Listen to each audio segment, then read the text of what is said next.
Bonjour à tous et merci d'être avec nous cet après-midi ici même à Bassin-Labou, chez Canal Austral bien sûr, dans cette émission qu'on appelle Zigzag, émission culturelle bien sûr. Aujourd'hui, on a le plaisir d'avoir avec nous des pasteurs et non pas un pasteur. Vous avez l'habitude de connaître le pasteur Steve Kunda qui est avec nous. Merci Richard de nous faire un plan sur Pasteur Kunda. Comment ça va, pasteur? Ça va, Jean-Claude, et toi, comment tu vas? C'est toujours un plaisir pour moi d'être dans cette émission avec toi à tes côtés.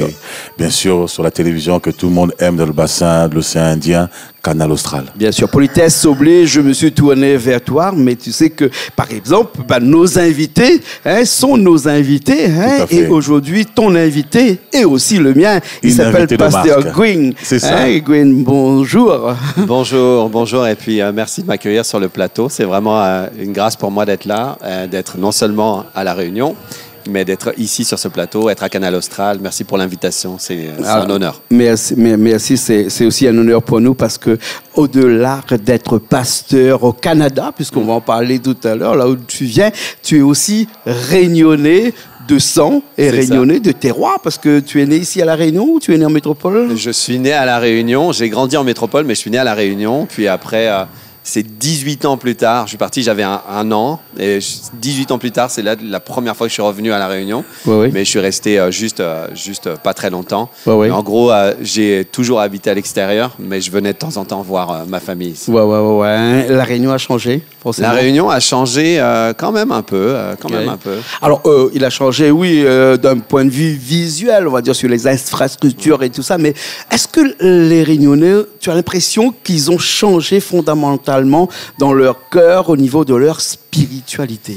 Alors, ce que je dirais, là, ça fait 11 ans que je ne suis pas revenu, mais ce que je dirais, c'est que d'une manière générale, comme on voyage beaucoup avec le ministère, avec mon épouse, on voyage dans le monde entier, j'aime beaucoup La Réunion, j'aime les gens, je trouve que ce qui n'a pas changé, c'est que le Réunionnais a toujours un très grand cœur. Alors, si on a un très grand cœur, ça veut dire qu'on est encore ouvert aux choses spirituelles, parce que la vie spirituelle, c'est le cœur avant tout. Bien sûr, bien sûr. Pasteur Steve Kunda, si le pasteur Gwyn est là, c'est aussi pour un événement, non? Tout à fait. Nous avons un grand événement ici à l'île de La Réunion, ce week-end du samedi 28 et puis dimanche 29 septembre, la conférence nationale de l'Évangile, et qui sera suivie, accompagnée d'un un concert gospel, où nous invitons bien sûr l'ensemble de la population réunionnaise, tous ceux qui se reconnaissent dans le style gospel, le style musical, et aussi pourquoi pas dans la prédication de l'évangile, qui nous expose et nous relate un message de paix qui nous transcende, de bonheur, de prospérité, de joie, d'unité, d'amour.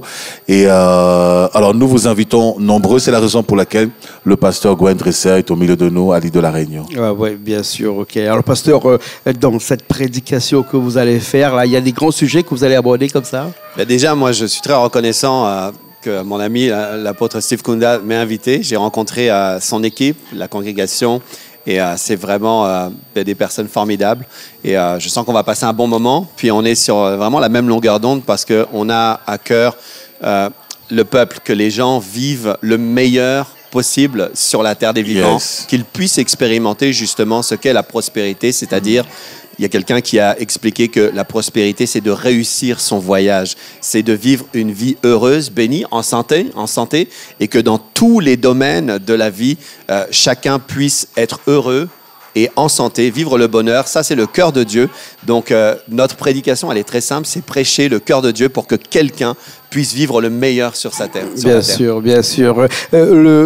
Pasteur Steve, la liaison est faite, la prospérité autour de cette venue du pasteur Gwyn ici à La Réunion. La prospérité, c'est quelque chose qui nous tient à cœur, c'est quelque chose que l'on vit tous les jours et qu'on espère, parce que est-ce qu'on peut dire que la prospérité est quelque part équivalent à l'espérance? Si, la prospérité est associée à l'espérance, parce que nous espérons tous en fait avoir une bonne santé, nous espérons tous vivre en paix, nous espérons tous un avenir meilleur. Chaque personne dans sa quête, dans sa vie de pèlerinage sur terre, en fait, chaque personne est en quête en fait d'un succès, d'un bonheur, d'une satisfaction totale. Et la prospérité, dans sa définition même, c'est la satisfaction, c'est le bonheur, c'est le fait d'être heureux, c'est le fait d'être bien portant. Et je pense que lorsque nous travaillons, lorsque nous courons après certains plaisirs de la vie ou certains loisirs, peu importe les connotations qu'on peut y mettre, c'est parce qu'au fond, on est en quête d'une satisfaction. Et c'est vrai que tout à l'heure, le pasteur Gwen disait notamment que nous véhiculons un message de paix parce que la spiritualité, en fait, est rattachée au cœur. Et c'est vrai que le cœur, c'est au niveau de l'âme.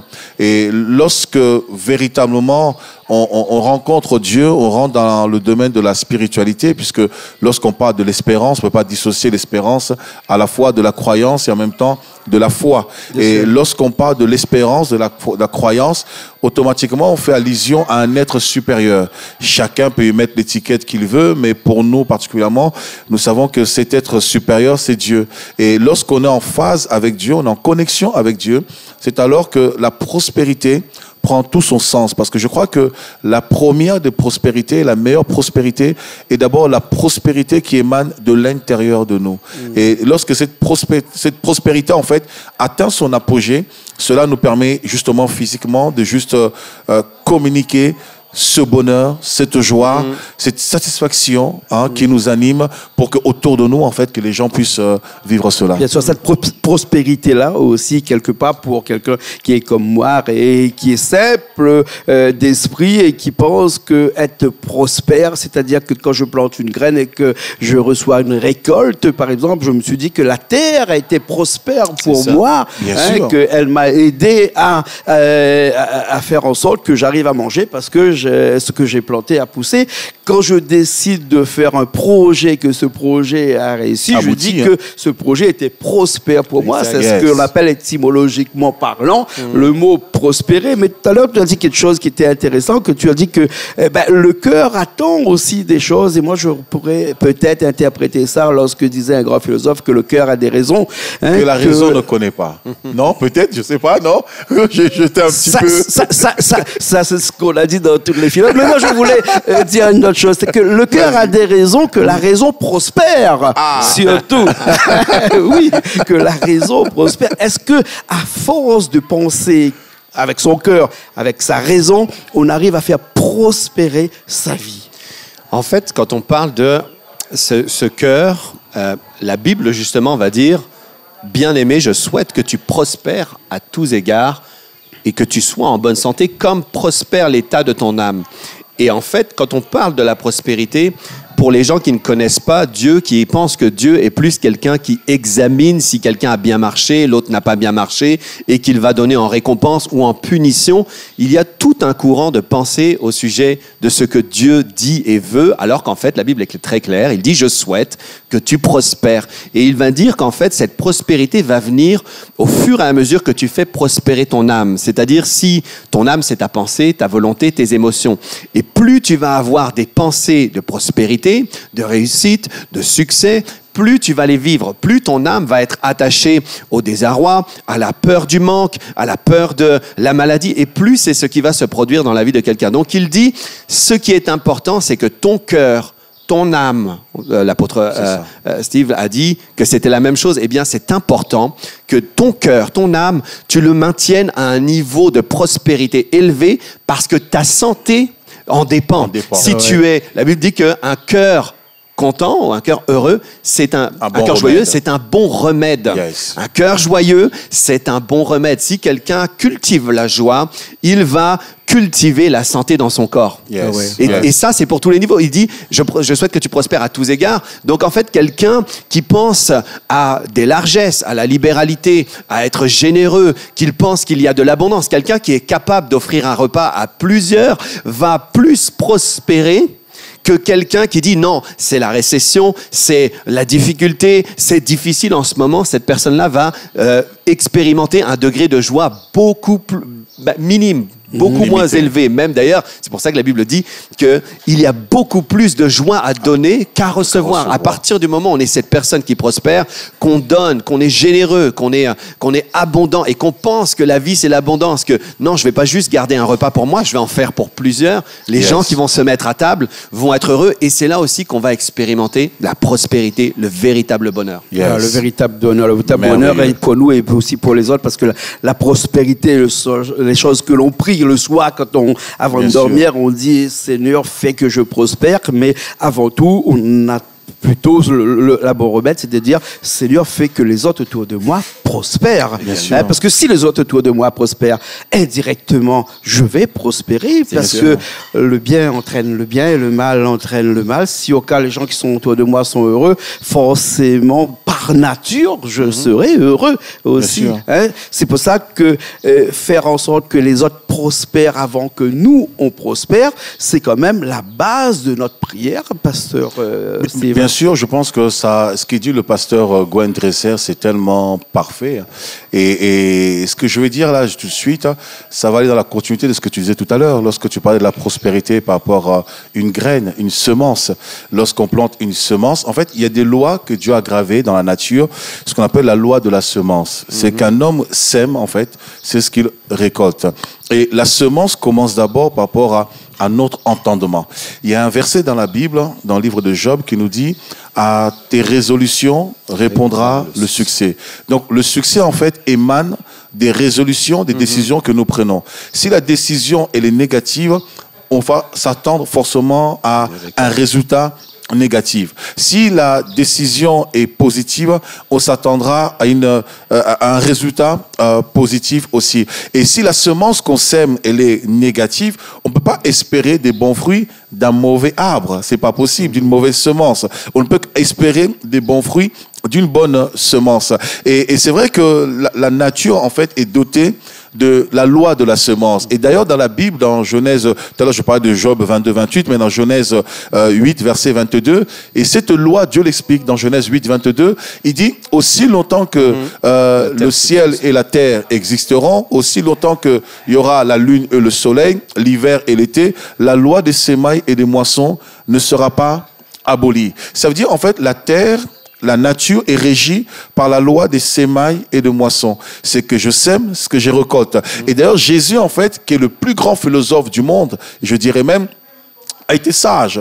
Parce qu'en vérité, il nous a collé en fait un petit piège. Parce qu'il dit, Jésus, il y a plus de joie à donner qu'à recevoir. Or, si on prend le temps d'étudier en fait ce passage, on comprendrait que la nature humaine, la nature égoïste de l'homme n'est pas faite pour donner, parce que l'homme est tellement égoïste, l'homme calcule tout, l'homme compte tout, l'homme veut d'abord penser à lui-même avant de penser aux autres. Et Jésus change la donne. Il change la donne en faisant comprendre à l'homme la vraie prospérité en vérité, ce n'est pas lorsqu'on garde tout pour soi. La vraie prospérité, c'est être capable de donner à l'autre. Car lorsqu'on donne à l'autre, c'est une semence, c'est un acte de bienfaisance que nous faisons, et cet acte de bienfaisance, à un moment marqué, apportera des fruits dans notre vie. De quelle manière, je ne sais pas, mais en tout cas, ça apportera des fruits. Alors, Jésus, maintenant, stratégiquement, il dit, il y a plus de joie à donner qu'à recevoir. Alors que, humainement parlant, il y a plus de joie à recevoir qu'à donner. Mais Jésus sait que s'il disait aux hommes, il y a plus de joie à recevoir qu'à donner, personne ne donnerait. Tout le monde serait dans l'attente. Tout le monde serait attentiste. On serait là en train d'attendre. Qui va me donner? Je veux recevoir, je veux recevoir. Alors, Jésus nous fait comprendre, en fait, lorsque vous donnez, c'est pour nous stimuler, parce qu'en vrai, la vraie grande joie, elle se trouve pas dans le fait de donner. La vraie grande joie, elle se trouve dans le fait de recevoir. Mais sauf que pour cette joie, pour que cette joie soit immense, soit grande, dans le fait de recevoir, il y a une stratégie, il y a un principe, c'est donner. Et lorsqu'on accepte de franchir ce pas, de payer le prix de donner, parce que ça fait mal de donner, et lorsqu'on donne, derrière ce don que nous faisons, il y a une rémunération, il y a une richesse. Voilà pourquoi la Bible nous incite beaucoup, souvent, à donner, parce que c'est une semence. Et d'ailleurs, la Bible elle-même est régie en fait par la loi de la donation.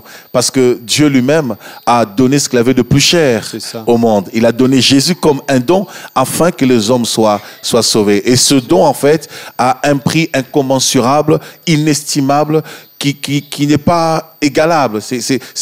C'est un prix qu'on ne peut pas définir. Et lorsqu'on reçoit Jésus, qui est ce don de Dieu, il devient une richesse. Bien sûr. Quand on parle de prospérité, on parle beaucoup d'argent, on parle beaucoup de l'homme qui est riche, qui a prospéré. Hein, je parle là d'un langage français qui est issu du dictionnaire, hein, bien entendu. Bien sûr. Mais lorsqu'on a prospéré, qu'on a bien travaillé dans sa vie, qu'on a une vie qui est épanouie, ça fait quand même les jaloux de beaucoup de personnes qui sont autour de toi. Qu'est-ce qu'il faudrait faire dans ce ce cas-là, il y a des gens qui donnent tout ce qu'ils ont et puis après qui retournent dans un monde, une vie qui est un petit peu moins prospère, moins riche. Exactement. Qu'est-ce qu'il faudrait? Est-ce qu'il faudrait que je travaille pour gagner de l'argent, mais après je redonne tout, bien sinon je garde pour moi et je donne à mes enfants? En fait, si je peux expliquer d'une certaine manière... Ça, c'est une grande question, parce que beaucoup de gens nous regardent là et disent « moi, je ferai toute ma vie, qu'est-ce que je vais faire après? J'ai prospéré. » Mais... En fait, Dieu donne abondamment à celui qui sème abondamment.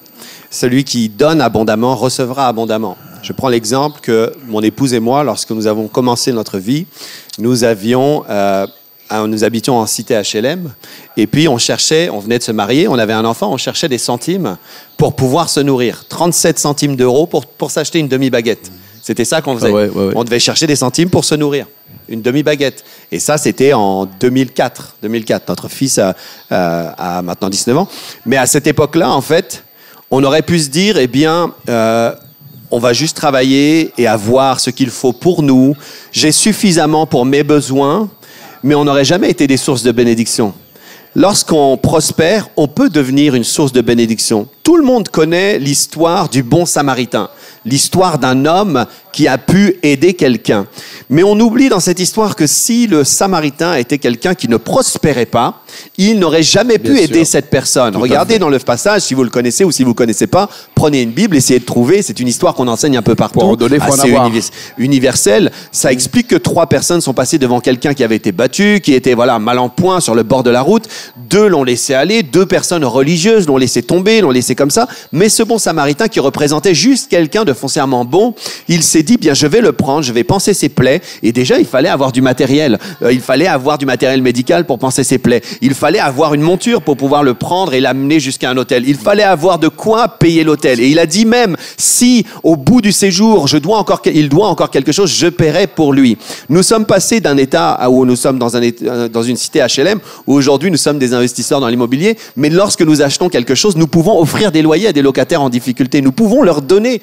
C'est ce que nous faisons avec mon épouse. Nous le faisons concrètement. Des gens sont chez nous, sont restés même gratuitement longtemps parce que celui qui prospère est en capacité de devenir une source de bénédiction. Alors plein de gens s'offusquent contre le mot prospérité, mais si je n'ai que pour moi et si je dis quelque chose comme, si je dis, je suis content, merci Seigneur parce que j'ai tout ce qu'il faut pour satisfaire à mes besoins. Mais il y a des gens qui ont des besoins. Je veux être plus que capable de satisfaire à mes besoins, je veux satisfaire les besoins des autres. Je veux pouvoir aider des démunis, je veux pouvoir aider celui qui est en difficulté, la veuve, l'orphelin, comme nous le faisons avec notre orphelinat. Bref, c'est pas pour dire nous faisons, c'est pour dire que Dieu donne abondamment à celui qui sème abondamment. Dieu verra et localisera une personne qui est capable de donner beaucoup, parce qu'il se dit, voici un bon intendant, un bon gestionnaire des choses que je lui donne. Il ne les prend pas juste pour amasser pour lui-même, juste pour se faire plaisir, juste pour s'acheter des choses et des choses. Il identifie qu'il y a des personnes dans le besoin et lui peut être une source de bénédiction qui va combler les besoins de ceux qui sont dans le manque. Bien sûr, bien sûr.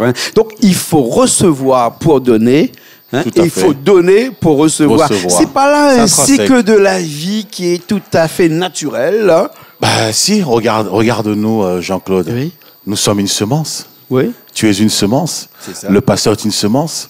Moi-même, je suis une semence qui a été enfantée, qui a prospéré, qui a connu l'étape de la croissance.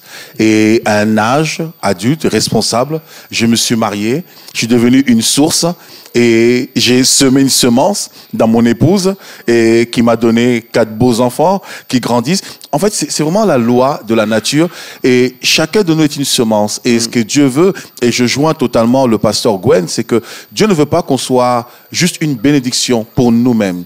Il veut que nous devenions une source de bénédiction. Pourquoi? Pour maintenir cette chaîne. Parce que Dieu lui-même, en fait, est fertile. Et Dieu veut que nous soyons fertiles. Et une des caractéristiques de la fertilité, c'est la capacité de se reproduire. C'est la capacité de donner vie. C'est la capacité de se dédoubler. Ce qu'on appelle génériquement en grec le discipola ou le discipula, c'est-à-dire la capacité... En philosophie, on appelle ça le théorème du nénuphar. Effectivement, la capacité en fait de se reproduire. Or, en tant qu'être humain, nous sommes appelés à nous reproduire. Et la meilleure façon de se reproduire, c'est être fécond. Et cette fécondité passe par la semence. Si mon père n'avait pas déposé la semence en ma mère, je ne serais pas là aujourd'hui. Et je n'aurais pas été une bénédiction pour toutes les personnes qui appellent Canal Austral pour dire j'ai été guéri lorsque le pasteur Kunda a prié pour moi, ou lorsque je regardais Canal Austral en écoutant le pasteur Gwen, écoutant cette émission avec Jean-Claude, nous avons été édifiés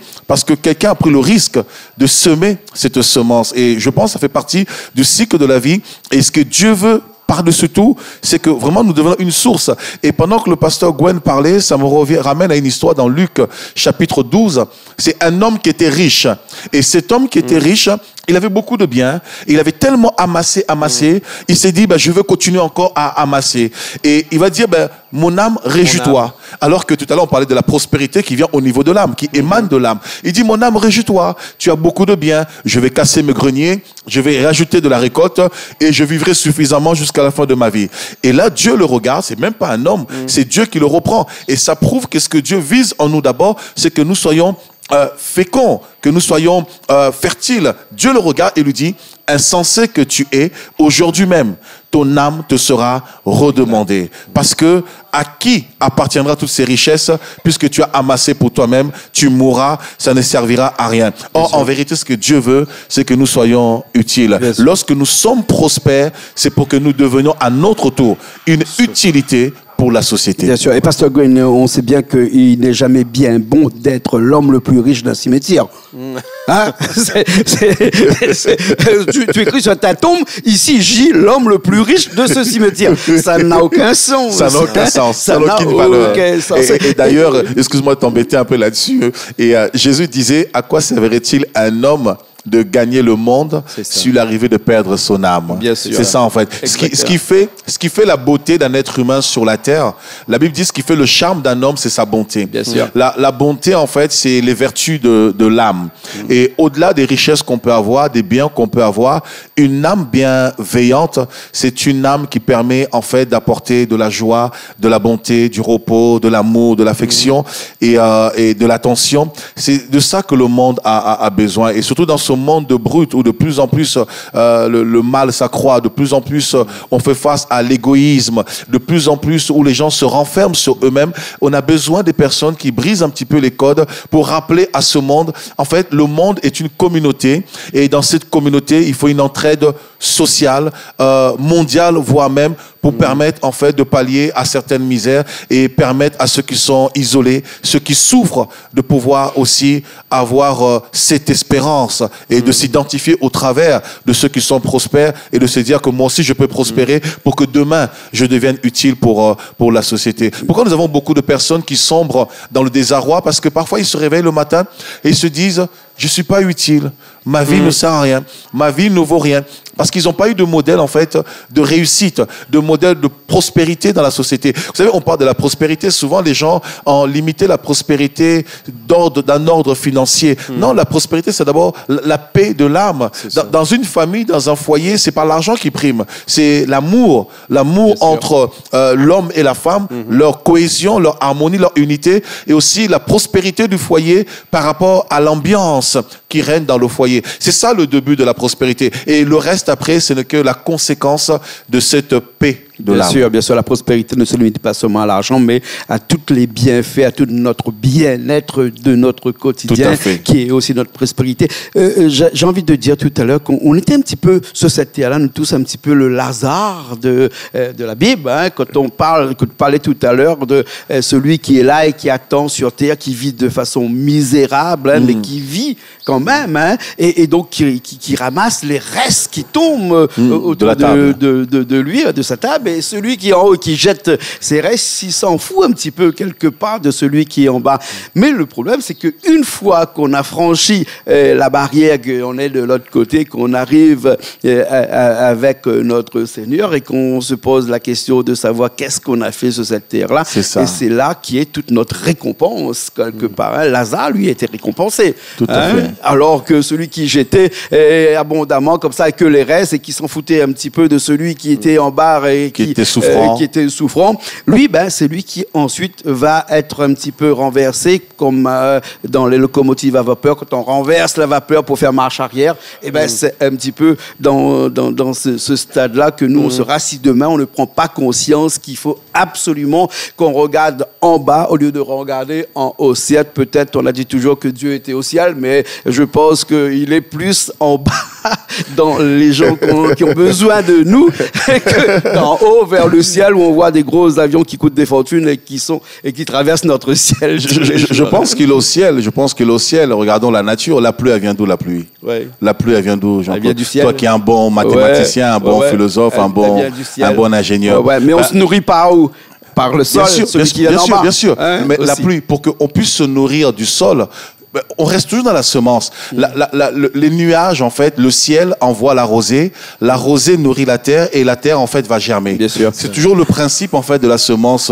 Et je pense que la meilleure façon de pratiquer la semence, la prospérité, l'amour de ce prochain, c'est d'abord avoir en fait cette relation verticale. La relation verticale avec Dieu, parce que lorsqu'on se connecte à Dieu, c'est là où l'âme devient pure. Lorsqu'on se connecte à Dieu, c'est là où un petit peu les ténèbres, la méchanceté, l'égoïsme s'enfuient. Et ensuite, après, on peut manifester cette relation horizontale envers l'humain, parce que lorsque on est touché par l'amour de Dieu, la bienveillance de Dieu, c'est alors qu'on peut maintenant regarder sur la terre, voir son prochain qui est dans le besoin, qui est souffrant, qui est malade, et ainsi de suite, et manifester cette bienfaisance. Donc je crois fortement en cela. C'est simplement parce que l'homme ne regarde plus au ciel. C'est pourquoi la Bible dit, au temps de la fin, les gens seront égoïstes. Pourquoi ils sont égoïstes? Parce que ils oublient les vraies valeurs. Et les vraies valeurs, c'est les valeurs que la Bible nous prône, et particulièrement les vertus de Dieu. Bien sûr, pasteur, il faudra qu'un jour on ait vraiment une émission spécialisée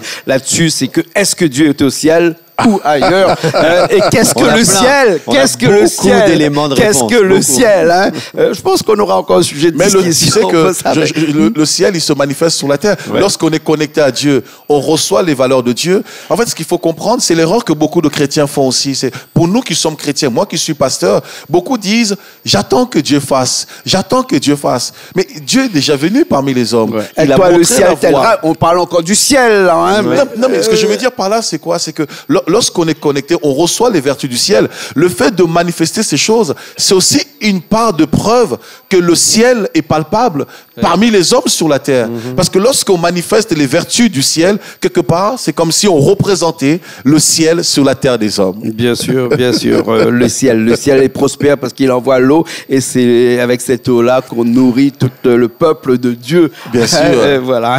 Merci beaucoup, pasteur Ogwen, d'avoir été avec nous dans cette petite interview, petite émission. On n'a pas parlé ça d'interview, on parle ça d'une petite discussion qu'on a entre nous, comme ça se passe souvent ici avec le pasteur Steve. Merci à Richard qui était à la technique à l'arrière, comme d'habitude, qui nous a donné un bon son, de belles images aussi, parce qu'on dit toujours que si on veut plaire, il faut être beau, et si on veut être regardé, il faut que les images à la télé soient aussi de très bonne qualité. Mais vous le savez, puisque vous aussi, vous avez une chaîne de télé. Exactement. Le son est très bon, il faut que l'image est très bon.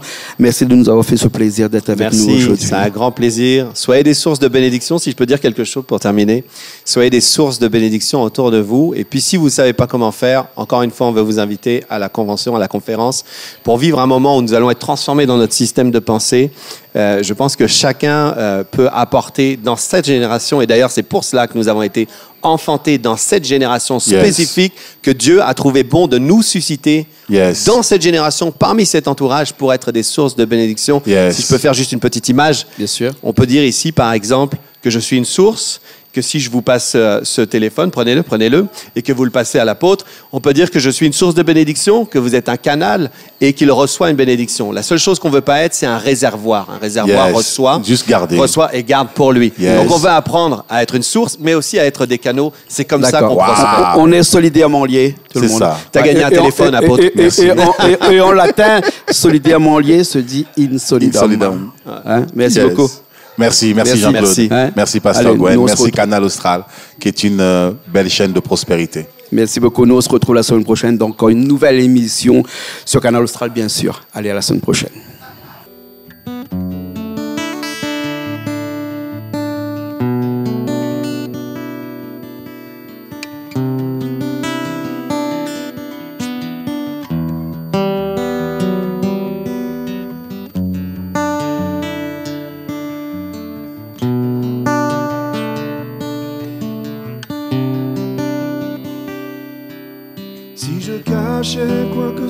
soin, tu le verrais, tu le saurais,